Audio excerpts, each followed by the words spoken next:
Hi everybody, thank you very much for deciding to watch this webinar. We're going to introduce ourselves in a second and then we'll go on and deliver the presentation to you. It'll be a quick 15-20 minute presentation and then we'll get into opportunities for you to ask some current students some questions. So myself, I'm Matthew, I'm a GB recruitment officer for Queen's University. So I work in the north of England and Scotland delivering presentations in schools and colleges, and I'll pass you over to my colleague Raymond to introduce himself. Thanks, Matt. Yeah, my name is Raymond Miller. I am the undergraduate recruitment officer for Northern Ireland. Great. So I'm John. Yeah, like Matt, I would go out into different schools, deliver presentations, and if you have any queries about anything about Queen's, I'm the person that you can speak to. I'll just hand over to Rebecca. Hi, I'm Rebecca. I study electrical and electronic engineering. I've just finished my 4th year, so I've just got one to go. I'm not sure if John has frozen or...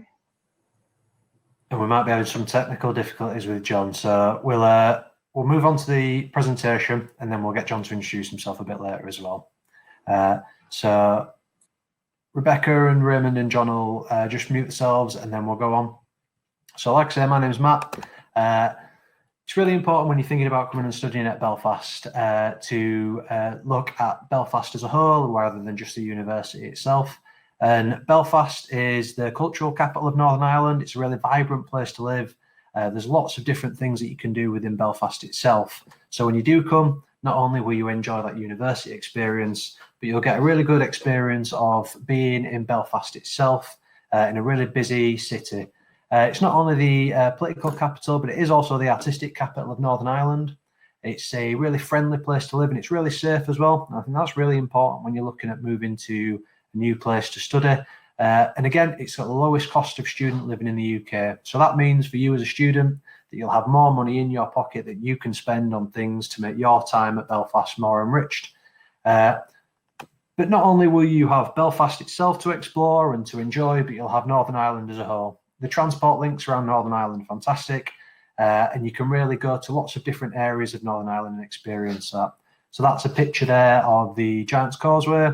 So it's a UNESCO World Heritage Site, and that's just one example of something that you can do outside of Belfast. For myself personally, I know that one of the first things that I did when I went across was to do the Game of Thrones tour. So there's lots of different Game of Thrones points that you can go and visit. So if you're a fan of that, then that's something that you can do. But there's lots of different things. So no matter what it is that you're interested in, there will be something that you can do within Belfast and within Northern Ireland as well. And this is just a bit of an example of getting to Belfast. So like I said, within Northern Ireland, the transport link's fantastic, but also getting to Northern Ireland. It's about an hour's flying time from all major UK cities. And there's actually 2 airports in Belfast itself that you can fly to either of those, and then they're linked to the city. And there's also Dublin Airport's only 90 minutes away. So if you did choose to fly into there for whatever reason, then you're not far from Belfast either. But on top of that, if you're not a fan of flying, there is also some cross-channel ferries that you can use every day.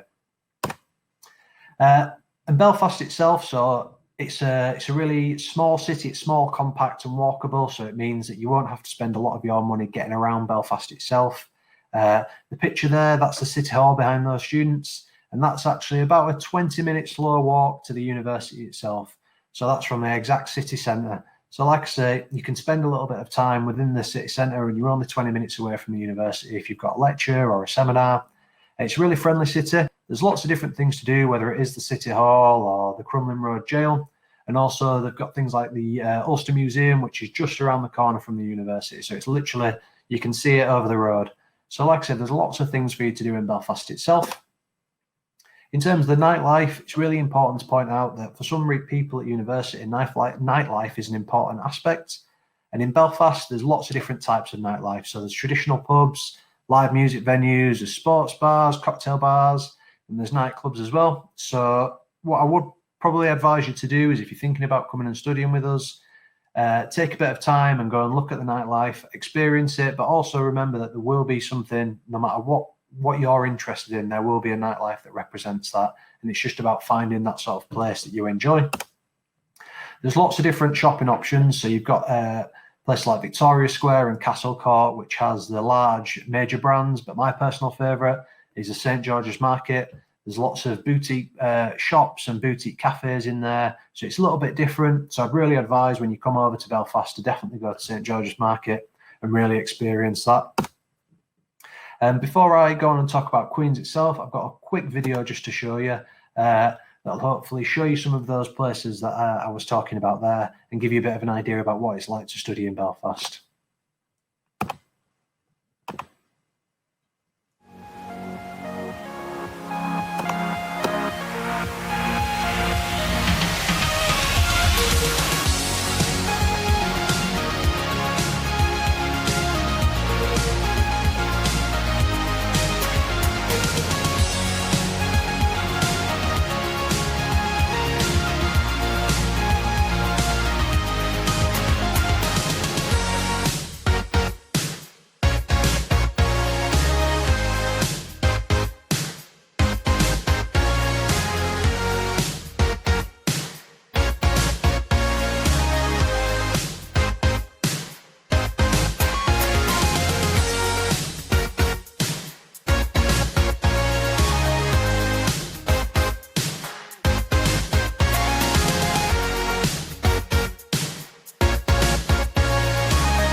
So hopefully that gave you a bit of an opportunity to look at Belfast. I really would recommend, if you haven't already, to come over and have a look at a few of those things that you saw.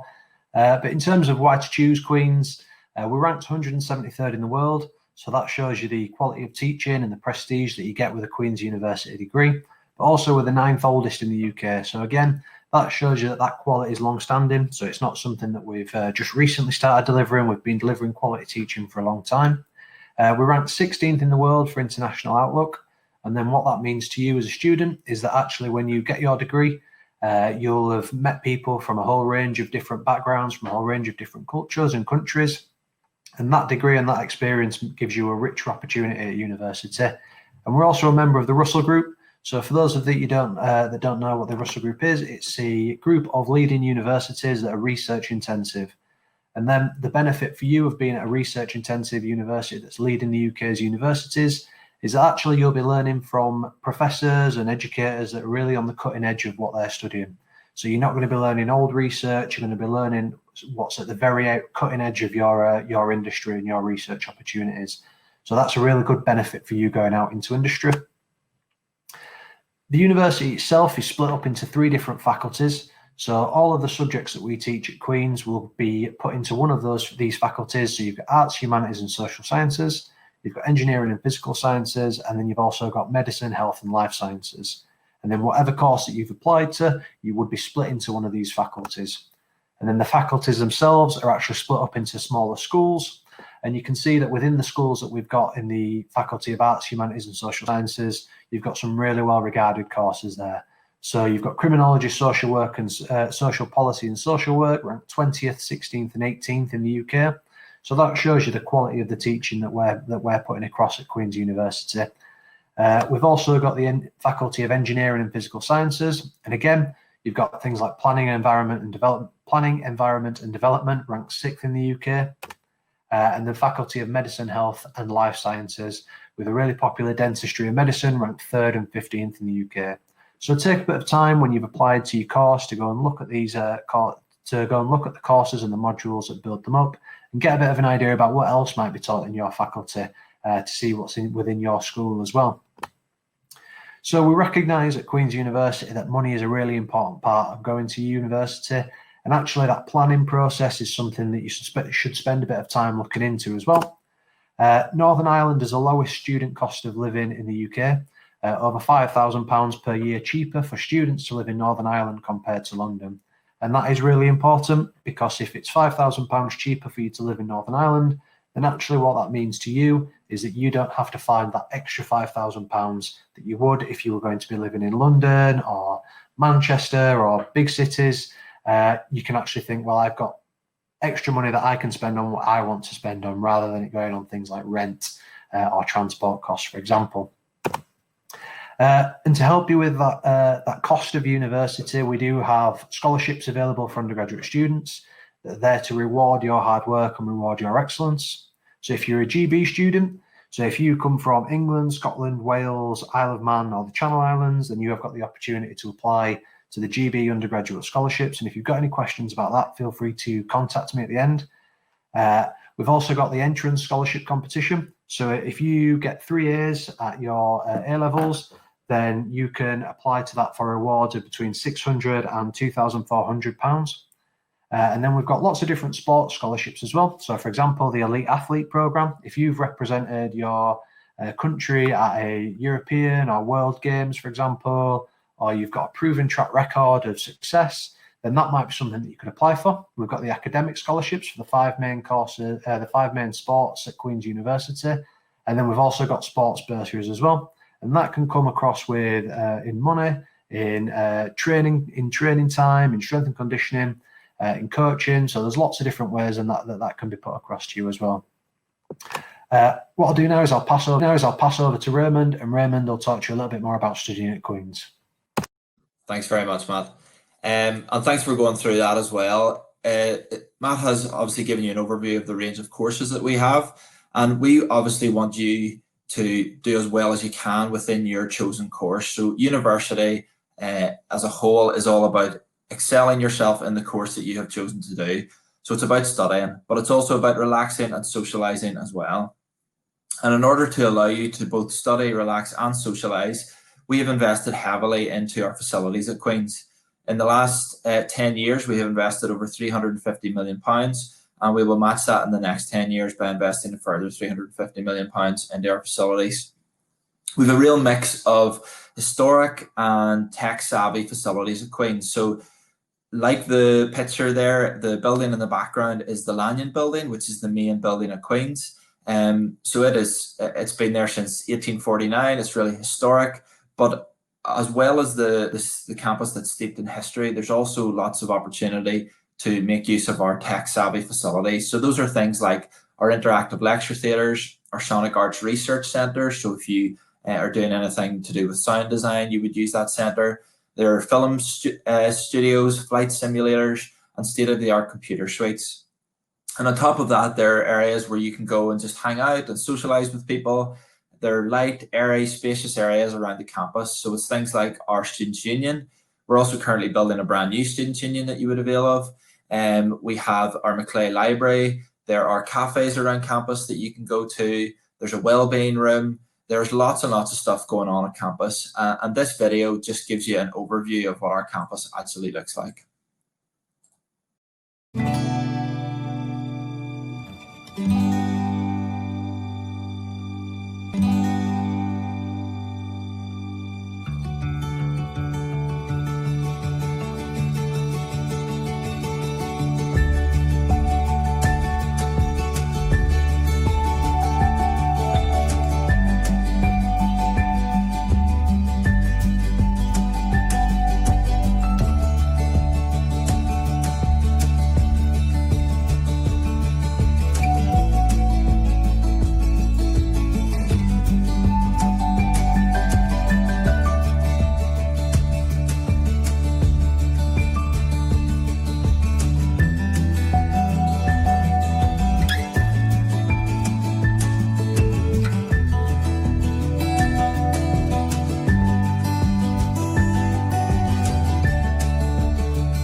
So hopefully that gives you a bit of an insight as to what the campus is actually like, and maybe you were able to spot the building that you might be studying in.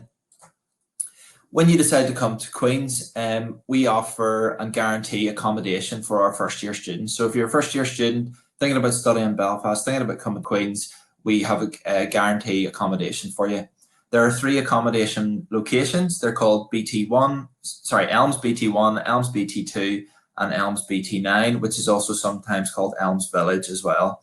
And those 3 locations vary as to where they are. So BT1 and BT2 are in the city centre. They're right in the heart of the city. And BT9 or Elms Village is on the outskirts of the city, about a 10-minute walk away from the main campus. There's over 3,400 rooms available, and they're priced between £75 per week if you're sharing with someone to £149 per week if you have a studio apartment. Most people pay between £110 and £124 per week for their accommodation at Queen's.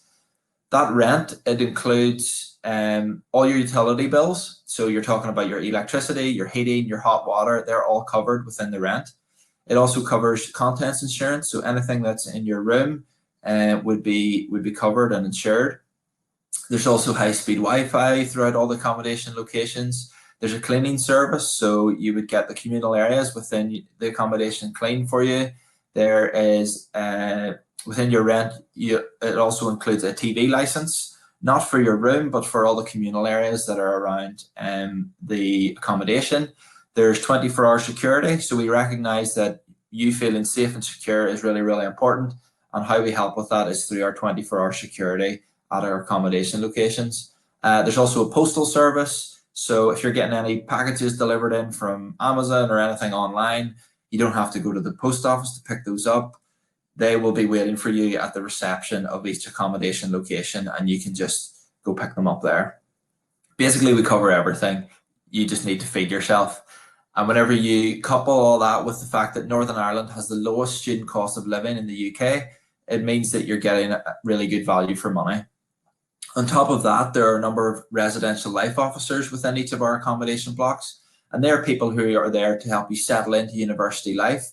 They are there to help you engage with other students. They also run certain trips or activities to help you meet people and to enjoy life at Queen's. So this just gives you an example of some of those activities. On this particular week, there was karaoke on a Monday night. They had a gym class on a Wednesday, a quiz on the Thursday, and then at the weekends, they also run certain trips. So in this particular weekend, they went to Slieve Donard to walk up the mountains there, and there was also a trip to Belfast Zoo. And I know the residential life officers also offer trips to IKEA at the start of the academic year, so you can get your room all kitted out before the term starts. The Maclay Library is the main library of Queen's. It's somewhere where you'll likely spend a lot of time doing your studies, but also there's lots of areas within the library where you can do some socialising. There are obviously quiet areas for study, but there are state-of-the-art computer suites. There are rooms where you can do some group work. There are specific areas for your faculty. So if you are studying law in the Faculty of Arts, Humanities and Social Sciences, there is a specific area that you can go to get all the resources you need. Like I said, it's the main library at Queen's. Over 10,000 students use it every day. And within the library, there are a large number of special collections. So things like books, maps, photographs, manuscripts, and some of those date back all the way to the 12th century. So you can use those for your own personal use or as part of your study and as part of your degree. If you wanted to learn a language at Queen's, the library has a dedicated language centre where you can learn over 20 different languages, including sign language. And the picture you see on screen there is the C.S. Lewis reading room, which is it's a room dedicated to C.S. Lewis, who wrote various books, but he wrote The Lion, the Witch and the Wardrobe. And as you can see from the photograph, the door to the C.S. Lewis reading room is actually based on the wardrobe door from The Lion, the Witch and the Wardrobe. Sport at Queen's is really important. We recognise how it can have a real impact on both your physical and your mental well-being. And we have a number of facilities that you can avail of at Queen's. So first of all, our indoor facilities, the main one would be the Physical Education Centre, or the PEC. That's a picture of the building there. Within that building, there is a state-of-the-art gym and weights areas. There are over 100 weekly exercise classes. So if you wanted to do some exercise with other people, with other students or members of the public, you can do that within the PEC. There's a 25-meter swimming pool, a diving pool, a sauna. There are climbing walls, squash courts, badminton courts. There are big sports halls where you can do different activities. There are 3G pitches where you can do outdoor activities. So there's loads going on there at the PEC. Also within Elms BT1 accommodation, there's a state-of-the-art gym and 20 exercise classes go on each week in there. And we have a number of outdoor facilities. So the main outdoor facility would be Upper Malone playing fields. Matt mentioned the 5 priority sports of Queen's earlier. So those are GAA, soccer, rugby, hockey and rowing. And the 4 first ones that I mentioned there, apart from the rowing, would all happen at Upper Malone playing fields. There's a brand new hockey pitch has just been built and put at that particular location. So there's lots of stuff going on at the playing fields. There's also Queen's Boathouse if you wanted to get involved in rowing, and that has all the equipment and the boats and the oars that you would need. And it's also based right on the River Lagan, so you're getting out onto the water as much as you possibly can. Another really important part about life at Queen's is the Students' Union. Their motto is that they are your rock, making your life at Queen's enriching, rewarding and fun. And that's what it's all about. It's about, yes, studying hard, but it's about meeting new people, doing new things, going to new places and having fun. And you can do that through the Students' Union. One part in which you can really make an impact is through the student voice. That gives you an opportunity to be elected as a student officer or a student councillor or a school or course rep. And that means that you get to stand up for the things that you believe in. You get to make real change around the university through campaigning and lobbying done through student voice. You can also volunteer through the Students' Union. So if you want to make the community a better place, there are lots of different initiatives that you can get involved with through Volunteer SU. Enterprise SU allows you to develop your business skills. So whether you have a wee bit of entrepreneurial spirit or you have a business idea that you want to get up and running, maybe it's absolutely nothing to do with the course that you're studying, that's fine. Go along to Enterprise SU and they can help you get your business up and running and develop those skills. There's also Advice SU. So if you're struggling with anything, whether that is money or funding or accommodation, health and well-being, Advice SU are there to help you. They will give you help and support in anything that you need. And if they can't help you directly, they will signpost you to organisations that can help you with whatever it is that you're struggling with. But probably one of the main things about the Students' Union are the clubs and societies. There are over 215 clubs and societies with over 11,000 student members involved. And the things that you can get involved in are, like, they range from, as you can see on screen, cheerleading. They actually competed in Florida last year at the World Cheerleading Championships. We have Dragon Slayers, which is our gaming club. There are things like origami, photography. There's a Quidditch club at Queen's, a robotics society, and we even have underwater hockey. Who even knew that existed? But it does, and there's a really thriving underwater hockey club at Queen's. So you can get involved in all those types of activities. If there's a club or society that doesn't exist, there are mechanisms and support to allow you to start your own club and society at Queen's. So you'll be supported through that, and it gives you an opportunity to become the chairperson or the treasurer or the social secretary of that club, and gives you a bit more responsibility within the club or society.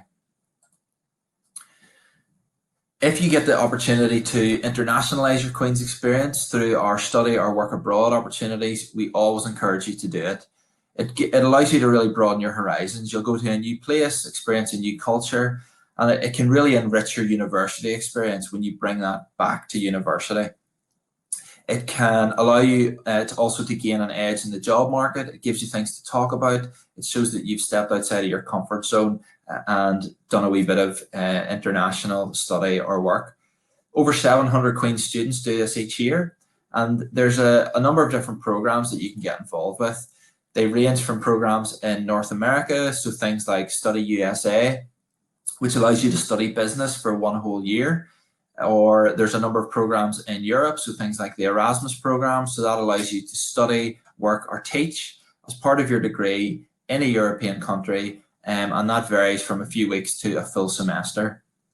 And then we also have a number of programs going on globally and other programs in Asia. One to point out would be Study China, which allows you to experience Chinese life and culture and language, and you can do that over 3 or 4 weeks through the Study China program. This next video just gives you a wee bit of an insight into what study abroad would be like from a student who has done that this year.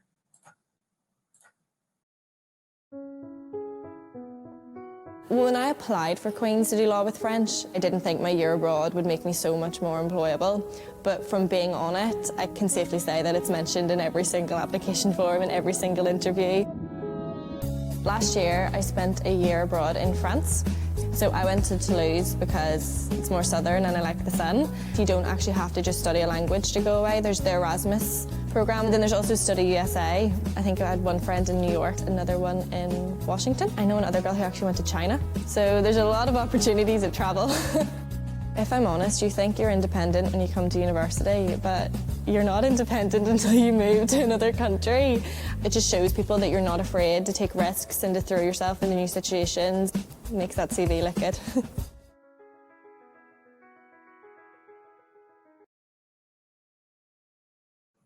So as Amy mentioned in the video there, it allows you to take risks and show that you're not afraid to take risks. It shows a wee bit of independence and it makes your CV look good.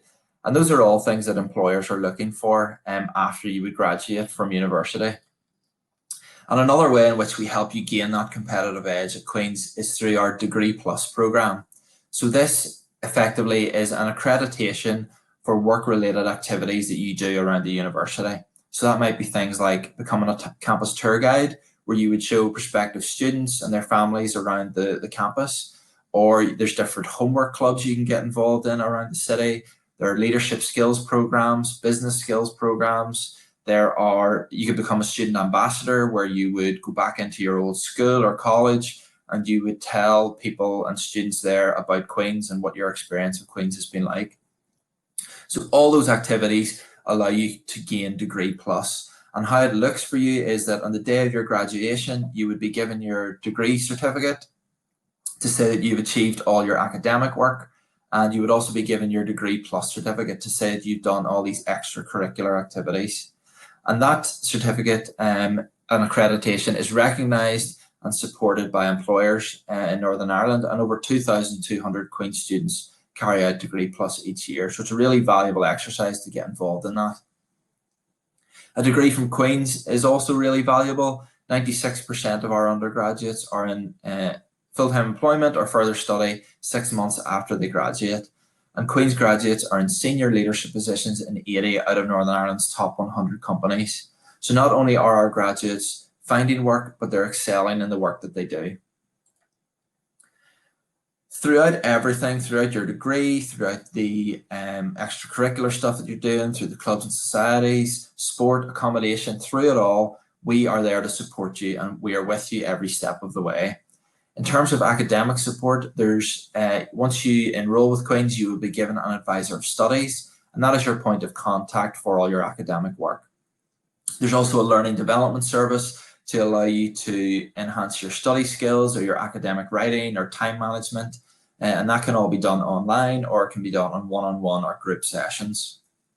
There's also our careers, employability and skills services.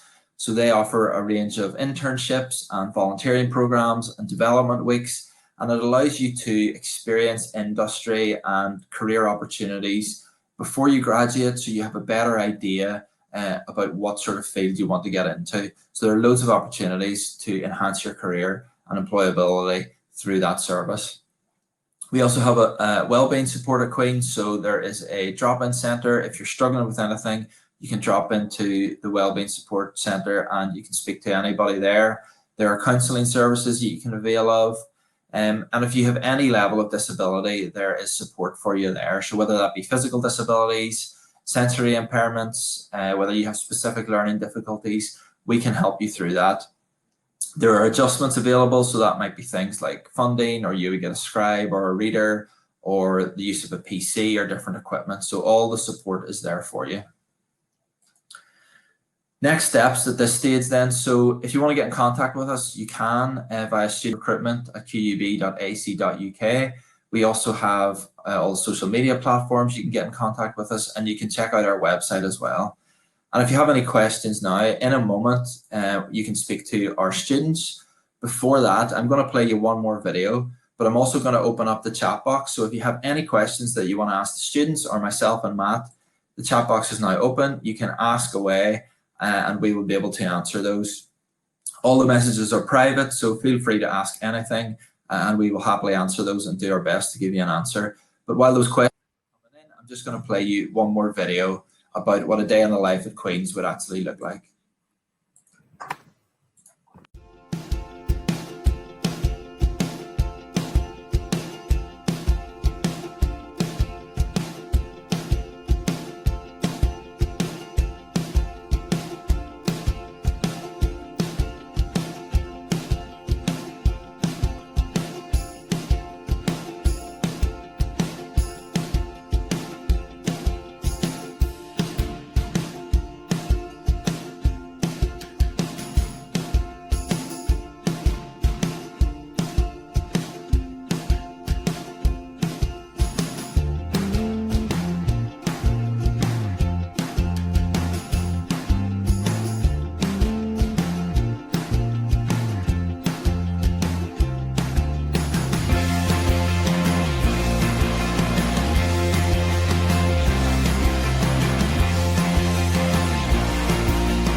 Thanks for that, Raymond. Okay, so what we're going to get underway now is the opportunity for you to ask any questions that you might have.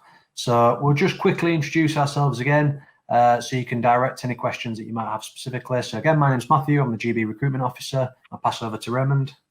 Hi there, Raymond, NI and EU Recruitment Officer. Pass over to Rebecca. Hi, I'm Rebecca. I'm finished 4th year in electrical and electronic engineering. Hi, I'm John. I've just finished 2nd year of French and Spanish. Okay, brilliant. So we've got the first questions come through here. Hi, I'm starting a degree in psychology in September. I'm wondering about the placement year opportunities. Do you have any info about placement year opportunities in general? So I can cover that one, Matt. So any student can avail of those study abroad worker programs. It will depend on the course that you're doing. The example given here was psychology, and if you're studying psychology, once you enroll with Queen's, if you speak to somebody within your school, so the School of Psychology, they will be able to direct you on what the best opportunities that you can get involved with. But there are a whole range of opportunities that you can avail of, but speak to somebody within the school and they will direct you to the one that's most appropriate for your course. Okay, brilliant. Just to add to that, actually, before we go on, Yep. Even there is international placements available completely unrelated to your subject.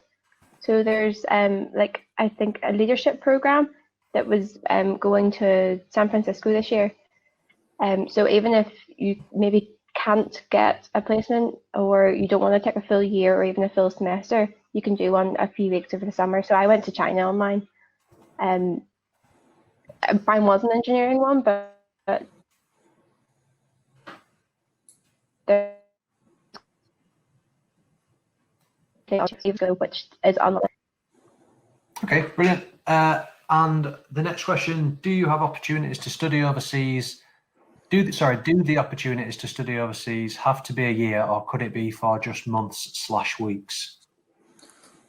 Yeah, so it does range. There are some that are a few weeks, there are some that are a full semester, and there are some that are a full year. So it really depends on each study abroad program. They will all have their own criteria and their own opportunities involved. So again, it's about waiting until you get to university and then finding the opportunities that are most appropriate for your course. Okay, and the next question here for John and Rebecca: are you a part of any student groups or any sports or activities? Yeah, so in first year, I got involved with the Spanish Portuguese Society because it's quite related to my degree. So then by second year, I took on a leadership role, so I became secretary. And in that society, it's a great way to meet friends because you get to meet people from across your course, across different years. You do different social events. So we did like pub crawls, intercambios, we did Brazilian Carnival night. And even if there isn't a society there that you like the look of, you can make your own, which is fantastic. And the clubs too, you've got sporting clubs, so I did a bit of badminton as well. It's up to you. You get the chance to try something different, which you wouldn't have done at school. Yeah, and Rebecca? I got highly involved in the student council this year. I think Raymond mentioned it earlier in the presentation. So I was elected as a representative of engineering and physical sciences, the school, and I'm also a course rep for my class. So essentially we meet with our course facilitators at least 3 times a year, and we get to feedback. So if we're having any issues, if there's any modules that are having issues or we feel like something was marked unfairly or anything like that, we can raise it directly to the lecturers and to the coordinators. And then council, as Raymond mentioned earlier, we get to help decide what happens at Queen's, which is lovely. And even though it isn't a club or society, the people I've met there have been some of my best friends. So would highly get involved if you're any way interested. Yeah, brilliant. And a question here that I'll answer: of the UK students who study at Queen's, how many are from England, Scotland and Wales? So the proportion of sort of GB students that study at Queen's changes every year. I wouldn't know off the top of my head what the proportions are this year, but we do get students from all 3 different countries, and it does change year on year. So there's no sort of direct answer to that, unfortunately. And then another question. So my question is kind of directed towards John, as I'm looking to study international business with Spanish. How have you been preparing for your 3rd year away? Okay, so I'm going to be working in France my year abroad. So I'll be doing the British Council route of working as an English language assistant in an Académie Française, like a secondary school. So that's what I'll be doing. So far, it's going ahead. It might be delayed by a few weeks depending on the travel arrangements. With your international business and Spanish degree, you'd be doing a placement in a Spanish company. It could be in Spain or Latin America, which is fantastic. And because it'll be in 2 years' time for you, hopefully all this COVID-19 would have cleared up by then. So it'll definitely go ahead without any alterations. So at the minute, I've just been preparing for finding out which region of France I'll be going to. So I'll be going to the south of France, doing a bit of research about the area, and joining Facebook groups with people that will also be there at the same time. John, could I just follow up on that? Are you directed into a university or a place that you go, or do you have a say in where you would like to go in terms of your travel? So I was given a lot of freedom, so I could choose a place that speaks French or Spanish. I chose somewhere that spoke French, so I went to France, and I chose to work in a secondary school too. With international business, you'd be steered towards somewhere that you do a placement at that university, at a company, or you could study Erasmus at a university in Spain. And Queen's has agreed to continue the Erasmus funding for the next couple of years too, which some other universities haven't yet. So by studying at Queen's, you'll still have the opportunity to do the full Erasmus, which you might not get elsewhere. But there is a level of flexibility about where you get to go and exactly what you do as well. Yeah, brilliant. And the next question, Rebecca, which accommodation building will be closest to the engineering department? Yeah, kind of depends. So we have 3 sites of accommodation, as Raymond said. So BT9, Elms BT9 is technically the closest. If you study engineering, if you study electrical engineering or mechanical engineering, you'll be in the Ashby building, which I'm not sure if you remember from the video, but it's a big white tower block. Or you'll be in the building beside it, the David Kerr building, for all the other types of engineering. But all sites of accommodation, if you are standing at the Lanyon building, all sites of accommodation are about a 10 to 15 minute walk. So while BT9 is the closest, it might not be the best for you. There is various differences. So BT9 would have 11 people usually on a floor, whereas BT1 and 2 would have 3, 4, 5, or 6 bedrooms in a flat. So it really is up to you and would depend on your preference. Some people prefer being in city centre because you're 2-minute walk from the pub or you're 2-minute walk from the shops. So it is honestly your personal opinion. Yeah, and a quick follow-up question to that, because I think the answer will be relatively similar for all of these. Which accommodation is closest to the School of Business? So would you say similar as well? I would say similar. So business school, you'll have a mix between Riddle Hall and Lanyon building. So I would say BT9 would probably be closer, but it wouldn't be. If you're in Riddle Hall, it would definitely be closer. But there wouldn't be that much difference. And every accommodation is on a main bus route. And there's bike services available, all of them as well. So you're really not far from anything. Yeah, I think it's really important to point out that the accommodation is suitable for the vast majority of the courses. So you're not far away from from the buildings either way. And a question for Rebecca and John again. I was wondering how your experience of the university with the virus has been. Have you found the support needed during this time? And is there anything that you would improve? I mean, I could answer that. There is another part of that question, if there was a place to give feedback. So that's what your course reps are there for. I was getting a lot of, as I said, I'm one of the course reps for my class, so I was getting a lot of students in contact with me, asking about graduation, asking about exams, and then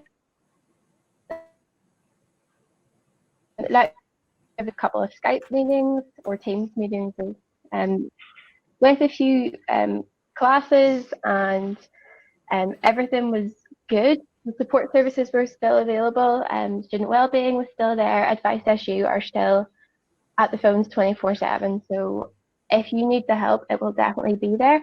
And if whoever you get in contact with can't help, they will honestly know exactly who to send you to. So everything is there. And Queen's have said that as far as possible, teaching will be face-to-face. So we did have to do a couple of online lectures, but Queen's are hopefully dealing with it and they are putting full effort into it. I know some of the guys that are working for it. All of these meetings have your student officers, so they're the elected student representation.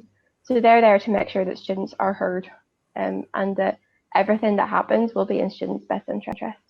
I think as well, on top of that, if you've got any questions about Queen's and the current situation, if you go onto our website and you'll see something called a campus commitment, and there's in that page it'll tell you everything that we're doing to make sure that the impact that it has on you is minimised as much as possible. And the next question, sorry, Matt, just to add to that as well, in terms of the campus commitment, there are 6 main points that we have outlined. Certainly go and read about it yourself, but we're going to make the start of this new semester as normal as it possibly can be for students. And how we're doing that is through our enhanced hygiene measures. So whatever the social distancing rules are at the time, we will be implementing those. There will be increased cleaning and hygiene. So people that need to wear face masks will be wearing them.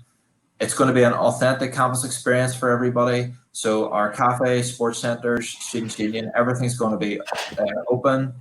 Obviously, social distancing measures in place. You'll have an active student life. You're going to be able to meet people through the clubs and societies as any other year would. Like Rebecca mentioned, we're going to be flexible with our teaching. So it'll be a connected learning approach. You're talking things like big lectures may have to be online initially, and then after that, it will be filtered back to as normal as possible. All our tutorials are going to be face-to-face as normal with social distancing measures in place. And finally, you have access to safe, clean, hygienic accommodation.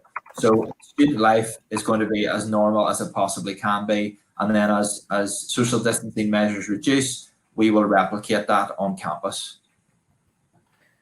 Yep. And then the next question, I'm intending to study history at Queen's. If I were to take a year out of one of my terms to study abroad on one of the international programs, what would the accommodation placement be like? Do you want to give us your experience of that, John, and how you've gone about finding accommodation? Yeah, so if you're going to study history at a university abroad, you'd stay in a foreign university's accommodation. Lots of people do it every year, and the universities you're partnered with, because they have a good relationship with Queen's, they're very helpful with helping to sort that out. If you're going on a work placement, it's slightly different, so that's what I'll be doing. Perhaps the school I'm going with, they'll have some form of accommodation. If not, it'll be a matter of finding it closer to the time when everything's confirmed in September. But things do fit into place and it does work out. I understand that there's a lot of questions about, well, what could happen? Which accommodation would I be in if I go abroad? But it always does fit in and it does work out in the end. So yeah, if you do study history abroad, you'll be at the university accommodation. Okay, and just to let you all know, we've just shared the campus commitment in the chat. So if anyone is looking for information on that, you can find it in the chat function now as well. One of the other questions that we've had through is regarding getting luggage across to Northern Ireland from GB. So John, how did you go around arranging getting all your things across to Northern Ireland? So what I did in first year when I first moved, I just had 2 suitcases with clothes in. Because of the GB scholarship, I had the bedding packs all sorted and I had the kitchen packs, which you can do with Queen's accommodation. I got them free part of the scholarship. Otherwise, I think it's about £30 to £40 for a bedding pack or a kitchen pack, and it has all your pots and pans and plates in. So I just had clothes that I brought over, and then the summer I left them in a friend's attic, which is very kind of him. But some people use, I think it's Go Box storage. They come collect it and you store it for quite a reasonable price. If you're staying in the same Queen's accommodation for next year, so going into year one, going from year 1 into year 2, Queen's can store it for free if you apply early as well. But sometimes it's just a matter of having a friend that has an attic that you could put in. But that's just how it worked for me. Okay, and another question that's just come through. So, any tips you wish you knew in first year? And that's for both of Rebecca and John. Do you want to go first, John? Yeah, a tip that I had, I think just have a yes attitude within reason, that you're going to meet lots of people from all parts of the world, and make as many friends as possible. Enjoy it as best as you can. Put yourself out your comfort zone, join clubs and societies. I think that would be my tip, and I would have enhanced that a bit more if I'd gone back to first year too. I would have gone even further out of my comfort zone and tried new things, because that's what university is all about. I wish that I knew that lecturers were available to talk to. So university is a bit different than school, just as the nature of how it's taught.